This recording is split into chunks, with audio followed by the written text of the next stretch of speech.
A minha intenção verdadeira nesta noite, eu quero que você fique com a sua Bíblia aberta.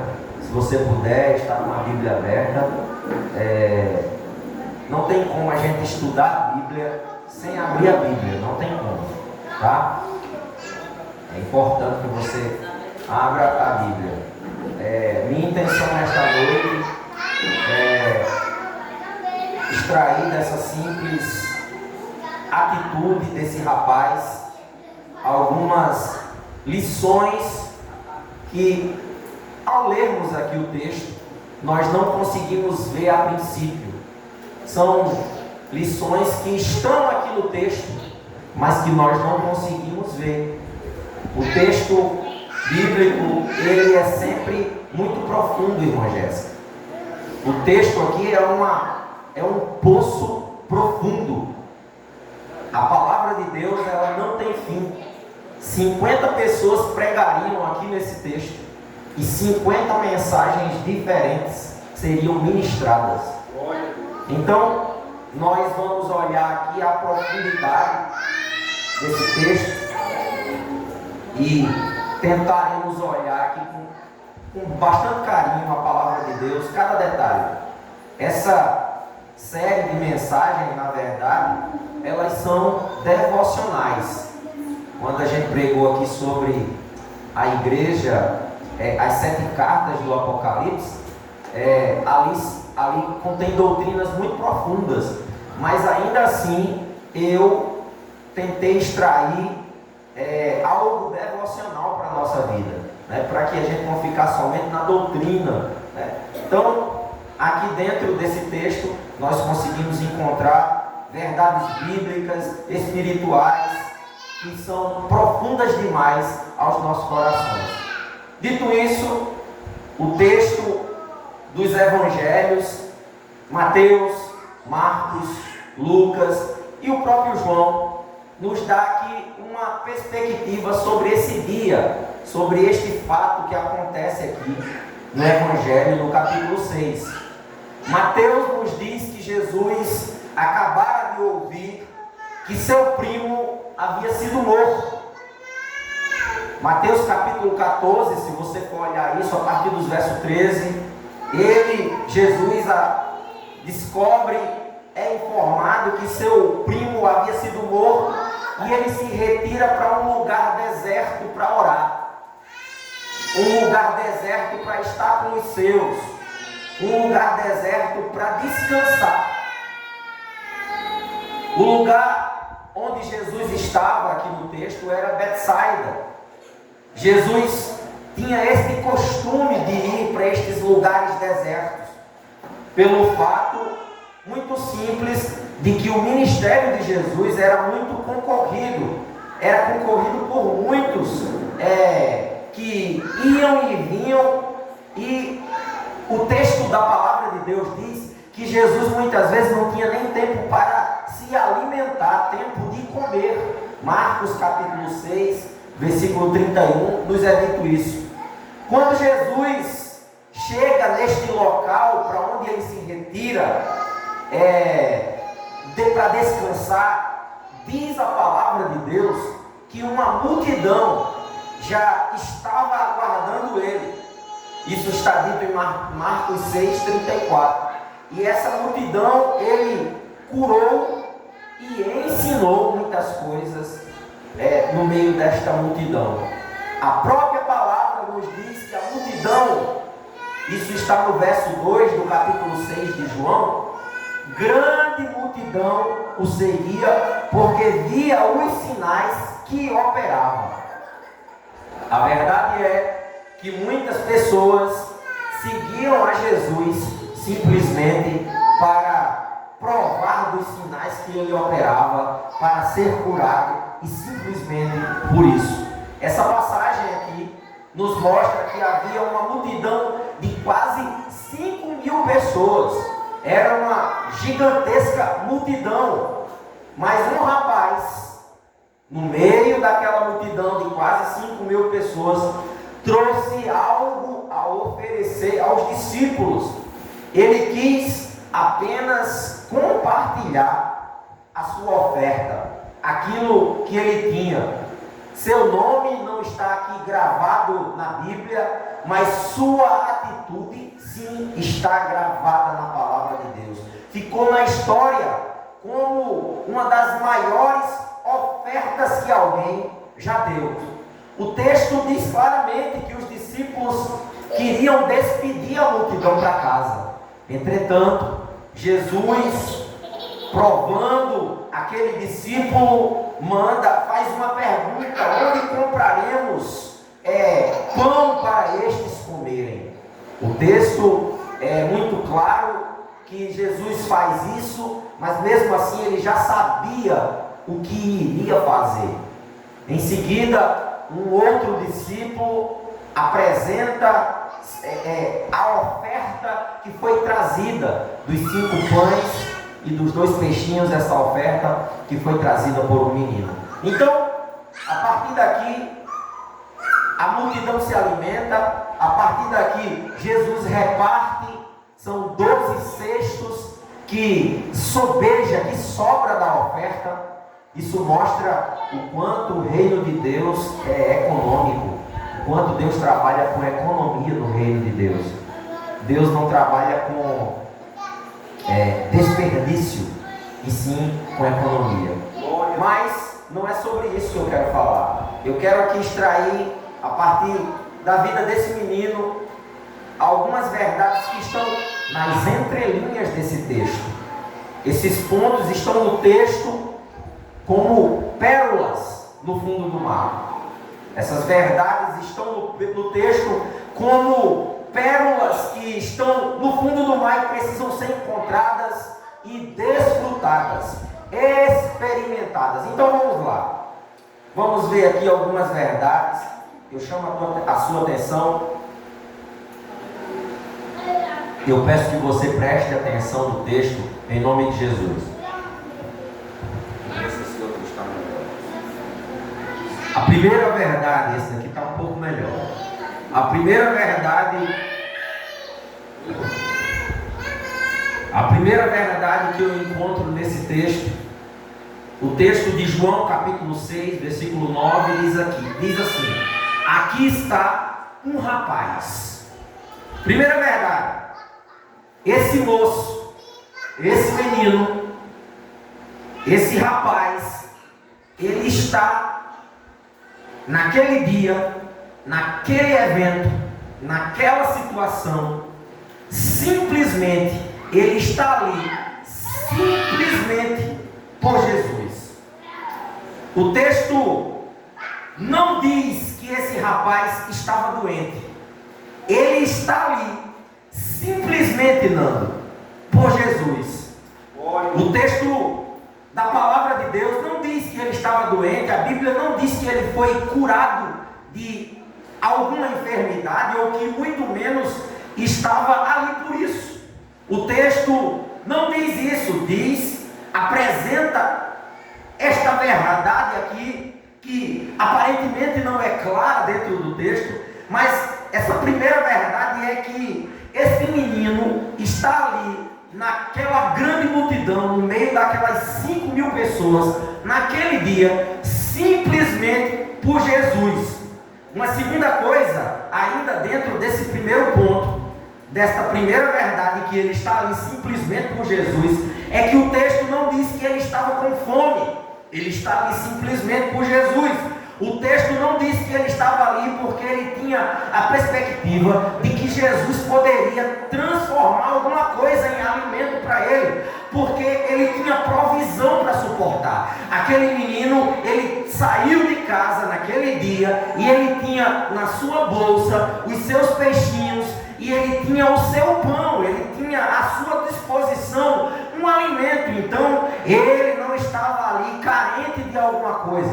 Por mais que a refeição que aquele menino tinha fosse muito simples, irmã Crenilda, ele ainda assim não estava ali por nenhum outro motivo. Ele estava naquele lugar simplesmente por Jesus. Aí eu quero começar aqui fazendo uma primeira pergunta a você. Qual foi o último dia? Eu quero fazer essa pergunta a mim também. a você e a mim, qual foi o último dia que eu e você buscamos a Jesus somente pelo que Ele é? Qual foi o último dia que eu e você buscamos Jesus somente por quem Ele é? Nossa busca aqui nesta noite, o fato, sabe por que eu digo isso? Porque, e muitos pregadores dizem isso, a verdade é que muitas pessoas estão buscando Jesus por motivos errados, estão buscando Jesus por motivos equivocados, não estão buscando Jesus simplesmente por quem Ele é. Se anunciássemos de repente aqui uma campanha onde viria aqui um pregador com muitos prodígios e milagres, com muita cura, aqueles pregadores que botam dentro de ouro na boca das pessoas, que faz as pessoas emagrecerem, que adivinha o CPF das pessoas, aqueles pregadores que botam dinheiro na conta das pessoas. Isso aqui é irônico, tá, meus irmãos? Eu não acredito que essas coisas acontecem. Eu realmente não acredito que Deus coloca dentro de ouro na boca de ninguém. Mas a verdade é que se nós anunciássemos isso aqui, mesmo que não fosse verdade, a verdade é que a noite de hoje faltaria lugar para os irmãos sentarem. Mas grande parte das pessoas procura Jesus não por quem Ele é, pelo que Ele é. Elas procuram Jesus pelos mesmos motivos que esta multidão seguia, porque viam os sinais que Jesus operava e via que Jesus era poderoso. Será que nós conseguimos alcançar, queridos irmãos, esse entendimento de que precisamos buscar Jesus nesta noite, não pelo que Ele tem para nos dar, mas porque Ele merece? Será que nós entendemos aqui nesta noite o que Abacuque disse em Abacuque 3,17? Mesmo que não haja fruto na videira. Será que nós estamos entendendo isto na palavra de Deus? Existe um hino. Esse hino foi composto. Esse menino buscou Jesus simplesmente pelo que Jesus era. Ele não estava aqui interessado em nada. Ele estava interessado simplesmente em Jesus. Em 1873, um advogado chamado Horácio Spafford, ele era da igreja presbiteriana. Escuta essa história. Horácio viveu em 1873. Ele era um obreiro da igreja presbiteriana de Chicago, lá no século XIX. Horácio Spafford, eu vou chamar ele aqui de Spafford. A vida dele, deste homem, ela foi marcada por muitas dores, por muitos motivos para não dar glória. A vida de Spafford foi muito dificultosa, foi muito penosa. Em 1871 houve um incêndio em Chicago e ele perdeu grande parte da sua fortuna. Como se não bastasse, pouco tempo depois ele perdeu, Horácio Spafford perdeu seu filho, que morreu de uma doença. O nome dessa doença era escarlatina, era uma doença contagiosa. Ele tinha este filho e este menino morreu da escarlatina, esta doença. Isso em 1871. Em 1873, Spafford, ele queria buscar um descanso para sua família, e diz a história que ele planejou se juntar em uma campanha evangelística ao grande evangelista chamado D.L. Moody. Talvez você conheça, talvez não conheça, mas ele resolveu se juntar em uma campanha evangelística com D.L. Moody, que estava na Inglaterra. E ele, como era advogado e tinha muitas coisas a resolver, no seu escritório, ele escolheu, decidiu mandar na frente a sua esposa e as suas 4 filhas no navio a vapor. Diz a história que o navio onde estavam as suas 4 filhas, onde estava a sua esposa e onde estava ali reunido aquilo que Spafford tinha de mais precioso, aquele navio colidiu com outro navio e diz a história, que é verídica, que é verdadeira, aquele navio afundou no meio do Oceano Atlântico. No meio daquele oceano, a sua esposa Ana sobreviveu, mas suas 4 filhas, a pequena Anne, a Meg, a Bessie e a Tâneta, elas morreram afogadas no meio do Oceano Atlântico, com aquele acidente, com aquele naufrágio. Diz a história que a esposa de Spafford mandou uma mensagem via telegrama para ele. A mensagem dizia o seguinte: aquela mulher estava em choque, porque ela havia perdido as 4 filhas, e ela no telegrama, mesmo em choque, manda a seguinte mensagem: salva sozinha. Ela manda esta mensagem para o seu marido, e imediatamente, muito angustiado, em desespero, diz a história que Spafford resolve embarcar em um outro navio para se juntar à sua esposa. E quando no meio do Oceano Atlântico ele vai passando nas proximidades onde o navio dele afundou, matando as suas filhas, e o capitão daquela embarcação informa que as filhas dele, que o acidente daquele navio havia acontecido exatamente naquele lugar. Diz a história que Spafford vai para o quarto do navio onde ele estava, e mesmo em imensa dor, sentindo uma dor tremenda, mas uma paz profunda, porque às vezes, meus irmãos, nós só precisamos de simplesmente Jesus, mesmo em angústia, mesmo em tristeza, mas sentindo uma paz que excede todo o entendimento, que nada naquele momento poderia dar àquele homem, aquele obreiro, aquele servo de Deus. Spafford escreve um dos hinos mais maravilhosos da história.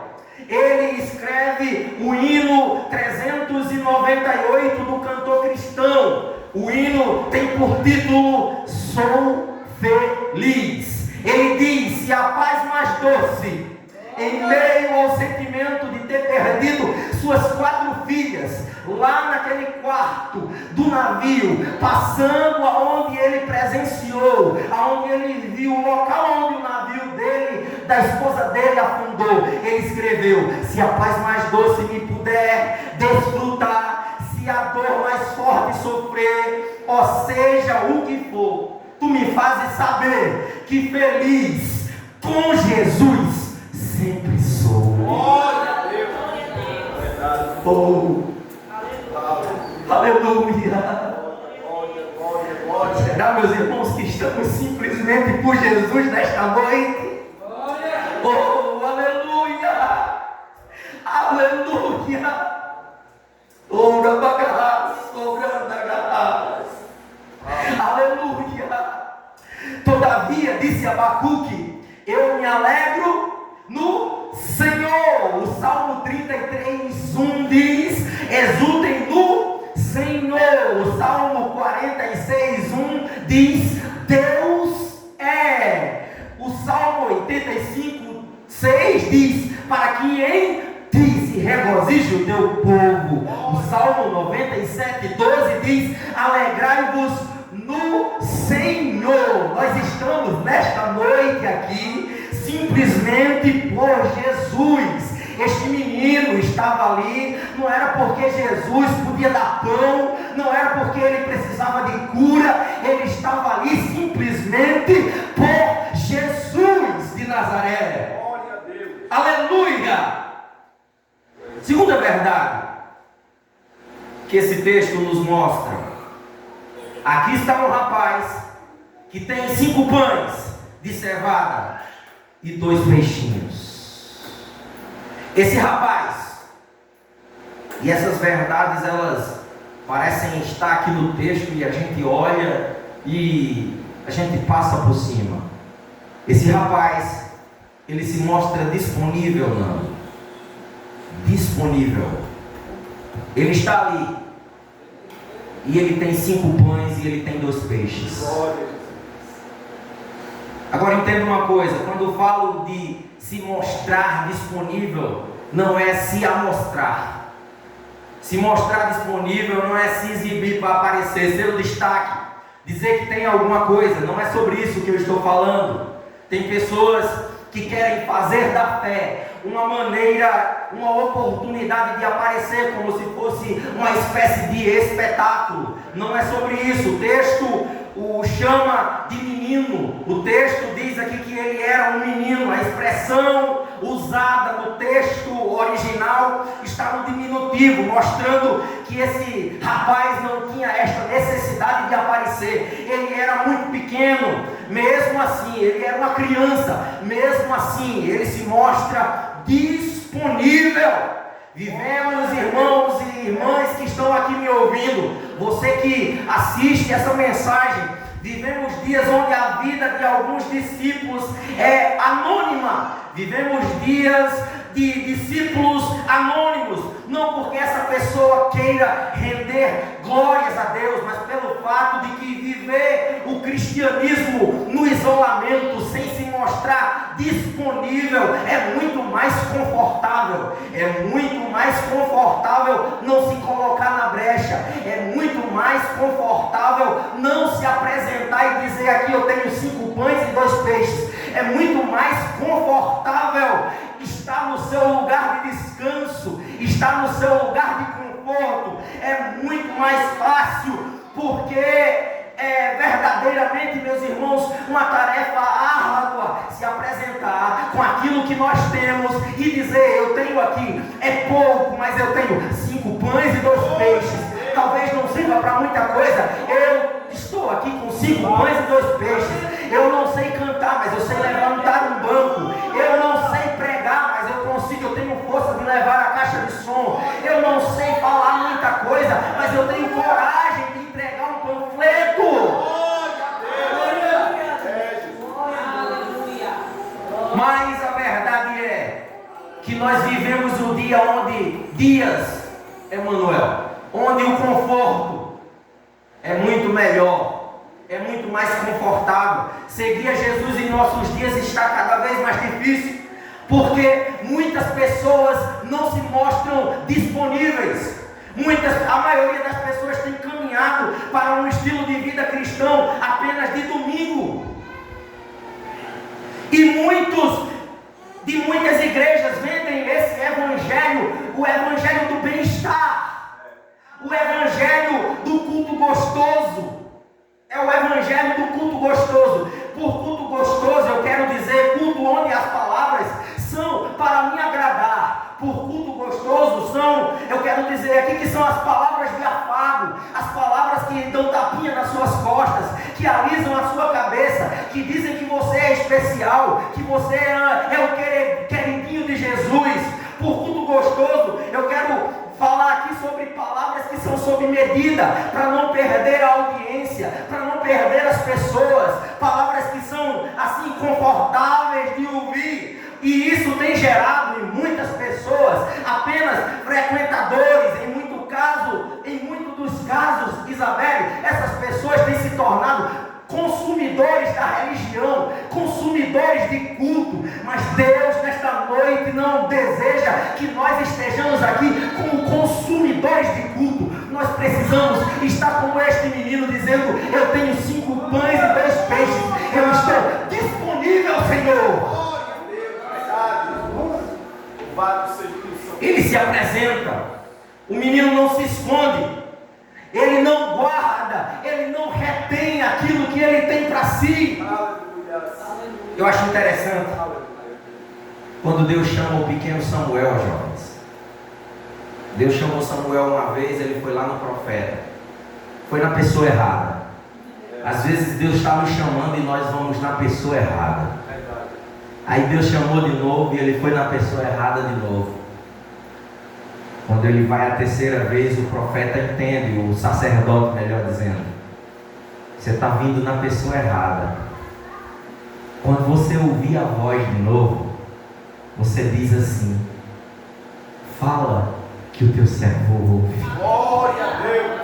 Glória. Aleluia. Glória, glória. Deus está falando, meus irmãos, nas terças, nas quintas, na quarta, na segunda, mas parece que nós estamos assim, não desejando a disponibilidade, nos disponibilizar. Deus está te chamando para uma relação de disponibilidade. Glória a Deus. Aleluia! Ele está nos chamando para ter uma experiência com a voz dele, para que você, quando ele lhe chamar, você diga assim: fala, Senhor, porque o teu servo ouve. Glória a Deus. Estou disponível, Senhor, me use. Mesmo tendo uma falta em minha vida, mesmo eu tendo aqui muitas coisas para ser superada em minha vida, me use, Senhor. Eu tenho muitas coisas, meus irmãos, muitas coisas precisam ser superadas nessa minha existência fraca e necessitada. Eu sou falho. Você percebe isso? Quando muitas vezes eu estou preocupado, alguns aqui já até sabem como é o meu semblante de preocupado, de feliz, de tranquilo, porque eu sou fraco, eu sou necessitado, mas eu estou dizendo aqui para os irmãos que eu estou disponível para que o Senhor fale, e eu estou ansioso para ouvir a sua voz. Glória. Só que existem algumas coisas que atrapalham a nossa disponibilidade. E o texto mostra isso. Pelo menos duas coisas. A primeira delas, eu falei até da menina, domingo, quinta-feira passada. A primeira coisa que atrapalha a nossa disponibilidade é a nossa visão, que é muito curta. Nossa visão é curta. Jesus olhou para o discípulo e disse: onde compraremos pães para que comam? Jesus fez essa pergunta a Filipe. E ele, Filipe, com a sua mente, irmã Crenilda, de economista, a mente humana, ele enxerga apenas o valor bruto. Ele enxerga apenas o valor bruto para alimentar. Ele diz assim: 200 denários, ele faz os cálculos, ele arrazoa, ele diz assim: 200 denários não vai dar para alimentar. Ele fica calculando. O problema aqui, não para alimentar, não era onde ou quanto. O problema é que nós costumamos olhar, eu me incluo também, porque é um problema meu, a minha visão também é curta muitas vezes. Eu fico pensando como é que vai ser, eu fico imaginando como é que vai dar, e eu fico fazendo as contas, fazendo os cálculos. Aí, às vezes, meus irmãos, o problema não é o dinheiro, o problema não está na quantidade de pessoas, o problema está em nossa credulidade, em nossa fé, que muitas vezes está abalada por causa da nossa visão espiritual que está turvada. Nós costumamos olhar apenas para o problema e nós dizemos assim: o dinheiro está pouco, tem muita gente. Esqueceram meu nome. Será que vai dar certo? E aí a nossa visão vai se fechando,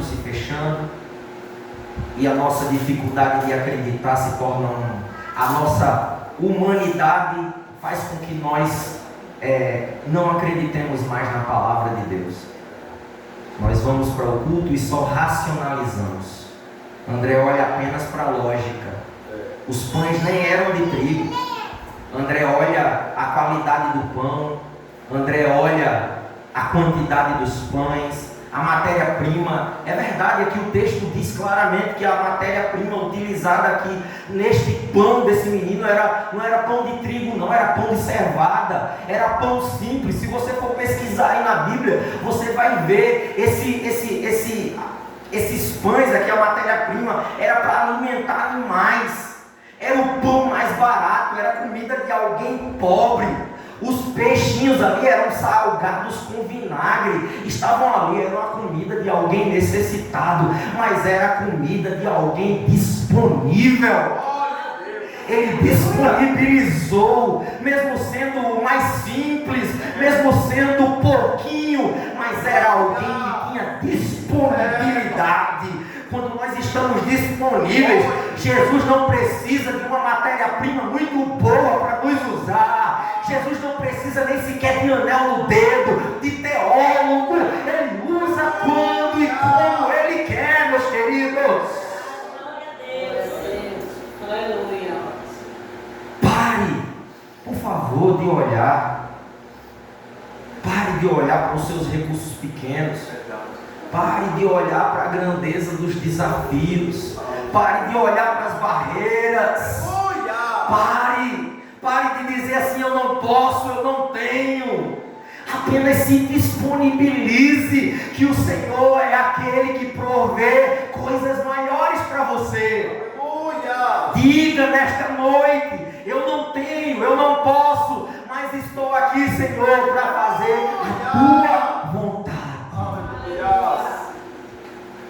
Eu só tenho 5 pães e 2 peixes, mas esses 5 pães e 2 peixes que eu tenho, eles não são meus, Senhor, eles são teus. Uma terceira verdade que eu encontro nesse texto é que esse rapaz entende. Veja que como isso é tremendo. Isso está no texto. Esse rapaz entende que o reino de Deus é um reino de multiplicação. Ou vocês acreditam que esse rapaz entregou os pães na inocência ali? Eu acredito que esse menino entendeu que o reino de Deus é um reino de multiplicação. Porque não faz sentido. Alguém diz assim: eu quero isso para tanta gente. Não faz sentido entregar 5 pães e 2 peixes para uma multidão. Você fica sem comer. Já viu aquele ditado do mundo que quem empresta nem para si presta? Não é de crente. Esse menino não emprestou. Ele disse: está aqui, eu tenho 5 pães e 2 peixes. O texto não diz que ele tinha mais 5 pães e 2 peixes. Não, ele deu aquilo que ele tinha. E quando ele entende que o reino é de multiplicação, ele experimenta várias coisas. Esse menino, Jair, veja só o que o menino experimenta. Sabe por que a gente não experimenta isso aqui que esse menino experimentou? É porque nós não somos como ele muitas vezes. Primeira coisa, ele experimenta o desprendimento. Ele só tem 5 pães e 2 peixes, mas ele entrega. Isso fala de uma capacidade de se desprender, não é, Jéssica? Tão tremenda, de se desprender daquilo que nós temos. Bonhoeffer, Dietrich Bonhoeffer, um autor, um teólogo, ele disse que só é livre quem vive para além de si mesmo. Sabe por que nós não experimentamos muitas coisas? Porque nós não vivemos para além de nós. Nós só vivemos para nós. Nós saímos de casa dizendo: eu quero, me dar, eu preciso. Nós não nos desprendemos. Nós não temos muitas vezes a capacidade de nos desprender. Nós não damos muitas vezes uma esmola nem para um cego. Meus irmãos. Mas esse menino entendeu. Aleluia. E ele experimentou o desprendimento. Porque aqui ele tinha pães de cevada, comida de pobre, barata. Muitas pessoas, isso é verdade que eu vou dizer, meus irmãos, só divide e sobra. Só doa o que não presta. Roupa rasgada, sapato furado. Não se desprende, vive só para si. O reino é do meu, eu quero, me dá. Parece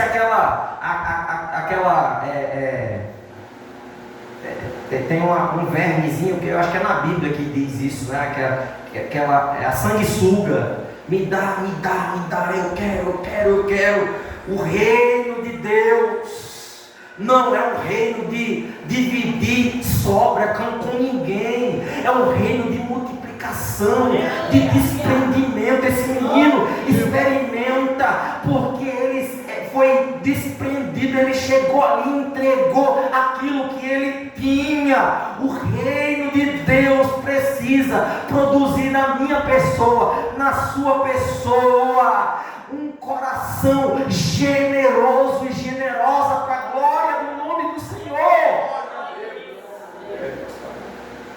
Esse menino experimenta, além do desprendimento, a gratidão, porque o texto diz que com 5 pães e 2 peixes, está lá no verso 11. A gente só ora muitas vezes no banquete, jovens. Quero falar para vocês que na hora da refeição não oram, vocês que na hora da refeição mete assim o garfão assim, ó, e bota na boca, o prato mal chega, é igual aquele personagem da Muppet Baby, né? Tem um personagem que eu não vou nem dizer o nome, depois vocês pesquisam. Ele me dá, a Isabel sabe quem é, né? Já pegou assim, ó, bota, não dá graça, não ora, não agradece. Esse menino experimenta a gratidão, porque ele viu Jesus pegar assim, ó, 5 pãezinhos e 2 peixes, 5 pãezinhos e 2 peixinhos, e ele viu Jesus dando graça. Ele presencia isso, por isso que ele é alguém desprendido, ele é alguém grato.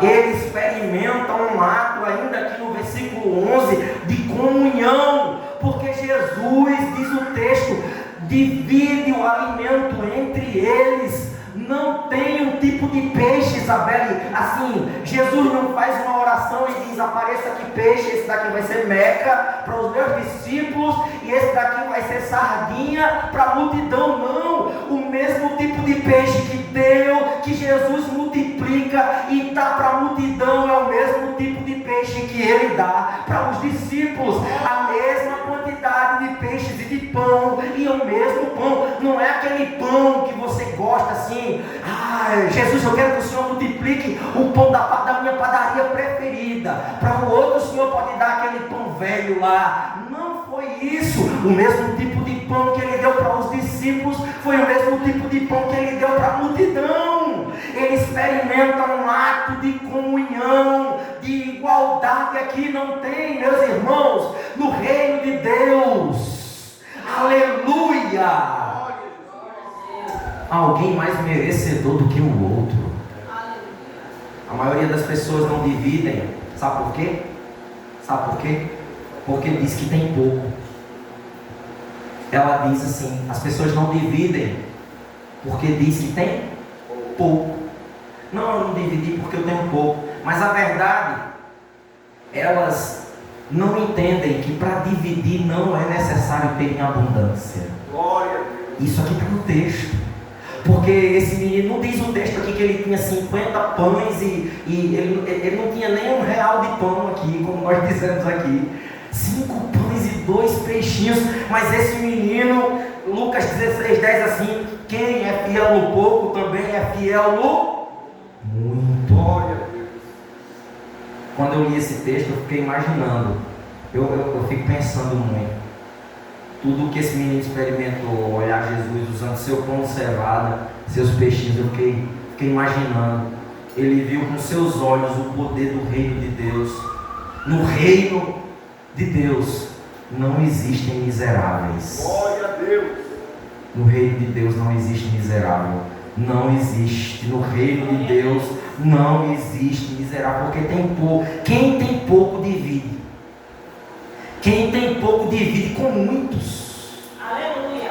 Quem tem pouco no reino de Deus divide com muitos, e Deus abençoa. Aleluia, louvado seja Deus.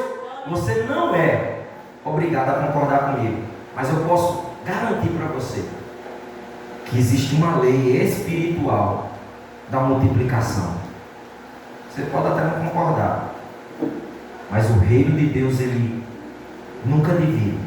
Ele sempre multiplica. Glória a Deus. Aleluia. Estou falando do reino da multiplicação. Esse menino experimentou isso, Daniel.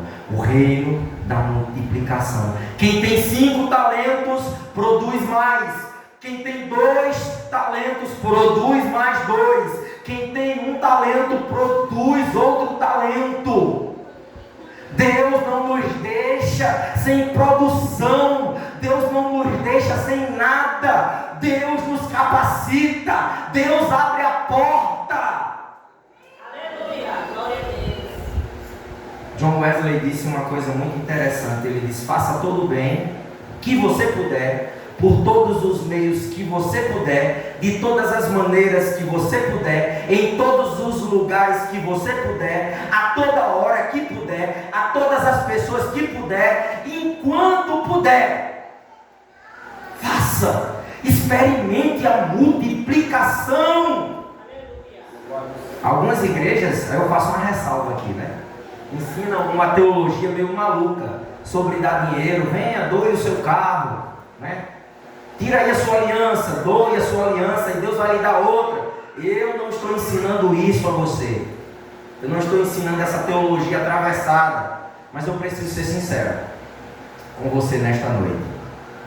Deus ainda abre portas. Glória a Deus. Deus ainda enche celeiro do seu servo. Glória a Deus.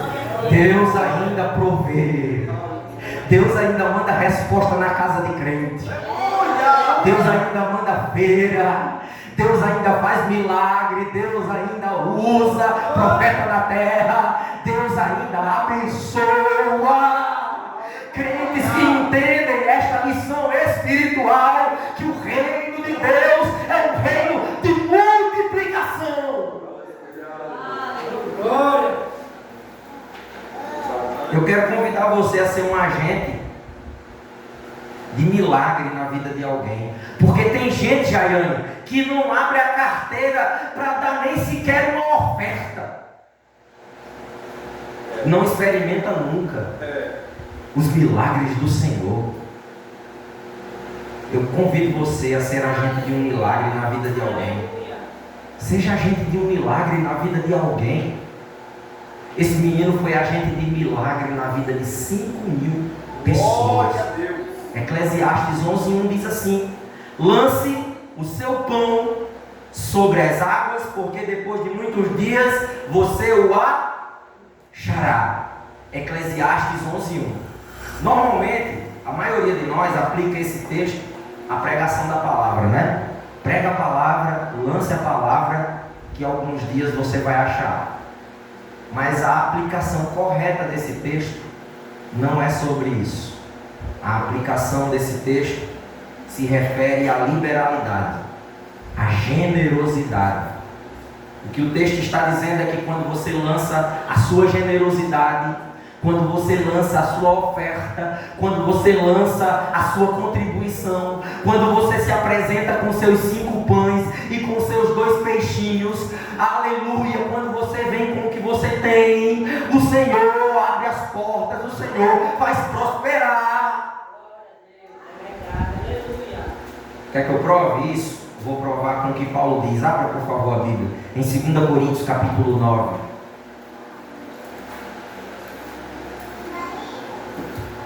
Versículo 10 e 11.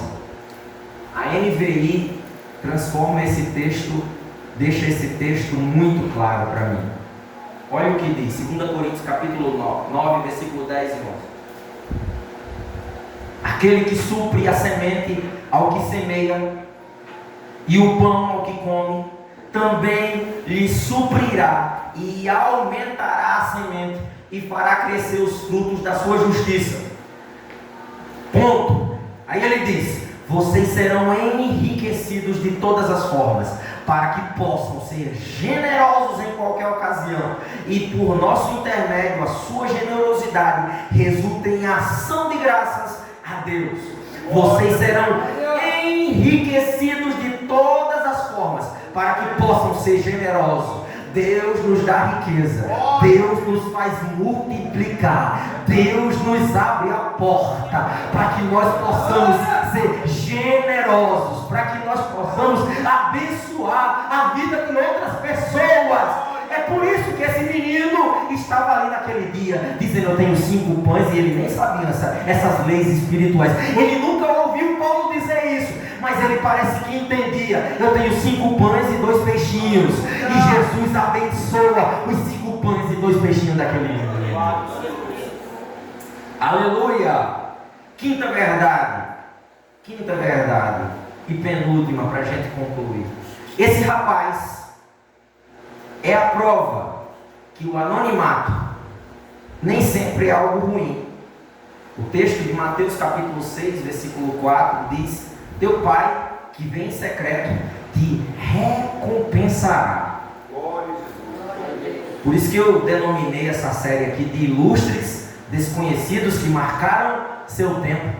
A gente não sabe quem foi de fato esse menino, qual era o nome dele, aonde ele morava, se ele era de Jerusalém, se ele era aqui dessa terra, mas por algum motivo a história desse menino impacta a história bíblica. Ele ganha uma notoriedade na palavra de Deus, mas a gente olha para ele muitas vezes e não tem a história desse rapaz como uma história importante, mas ele está aqui. O nome dele não é citado, ele é apenas um jovem, talvez um adolescente, mas ele é alguém que confiou na palavra de Deus.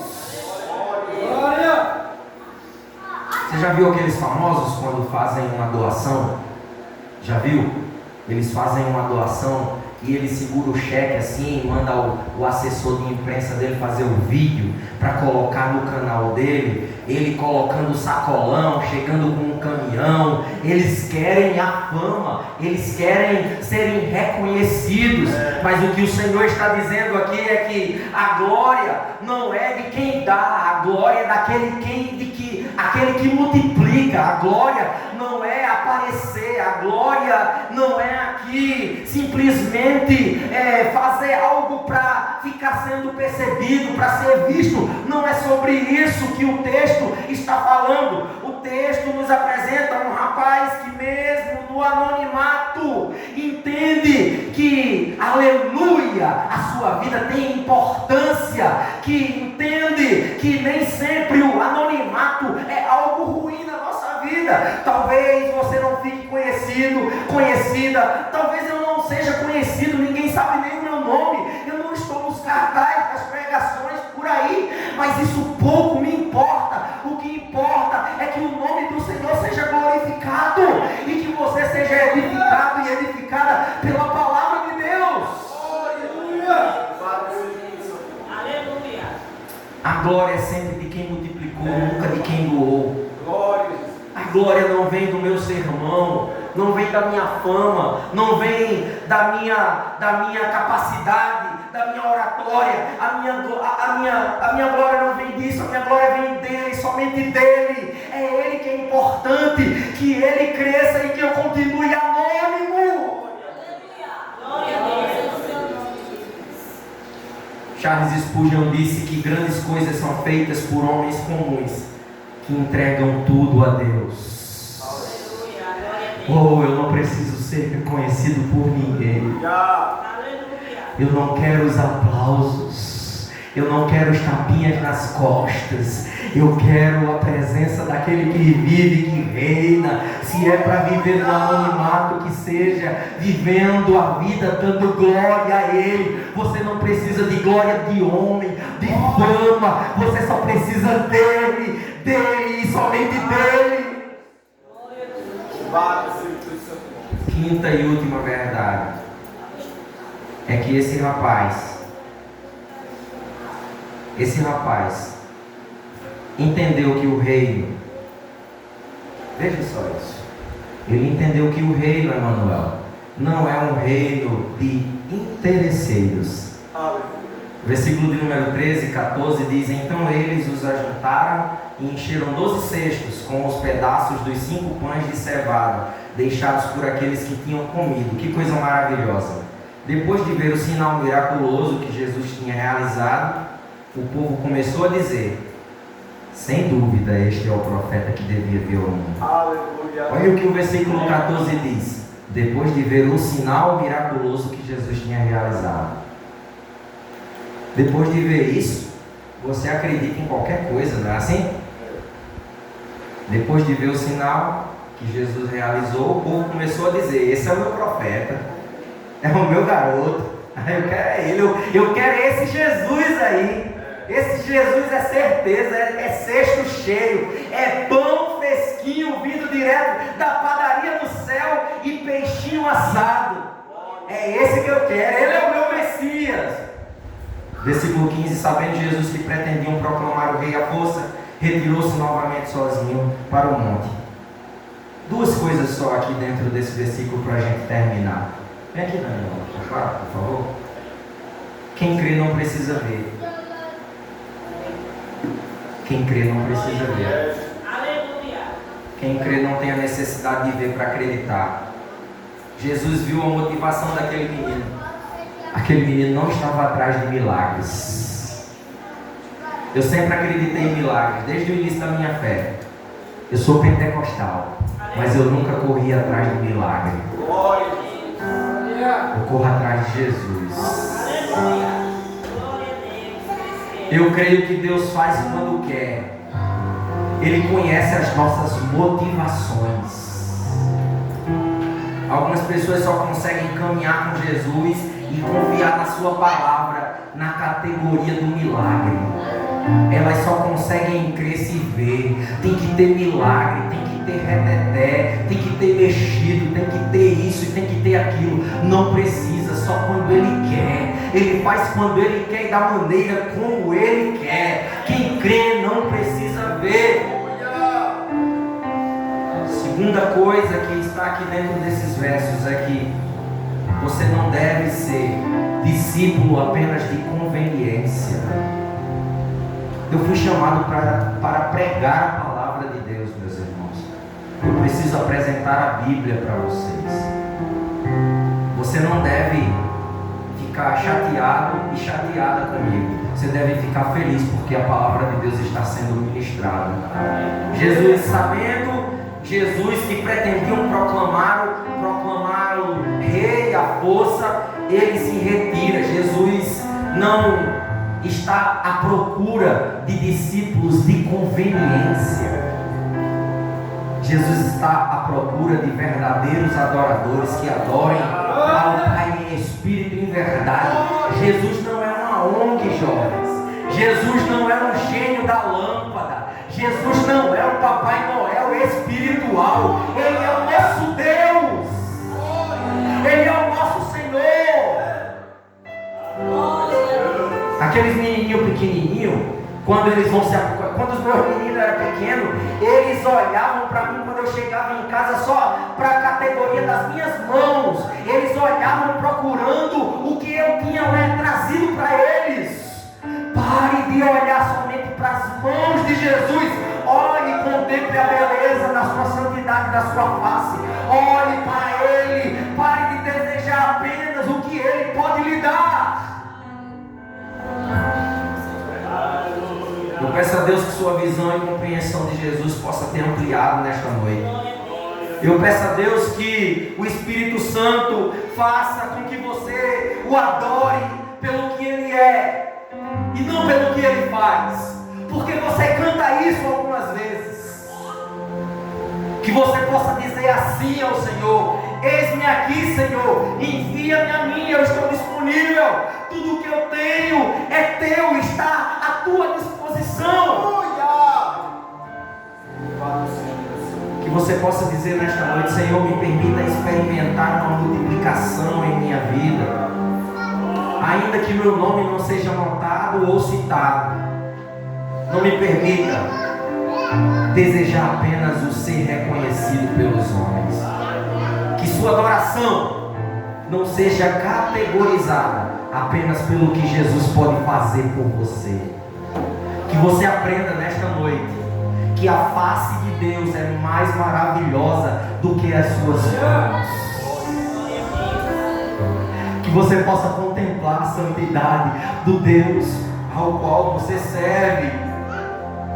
Que você possa contemplar aquilo que aquele homem cantou quando compôs aquele hino, depois de haver perdido as suas 4 filhas. Ele cantou assim: se em paz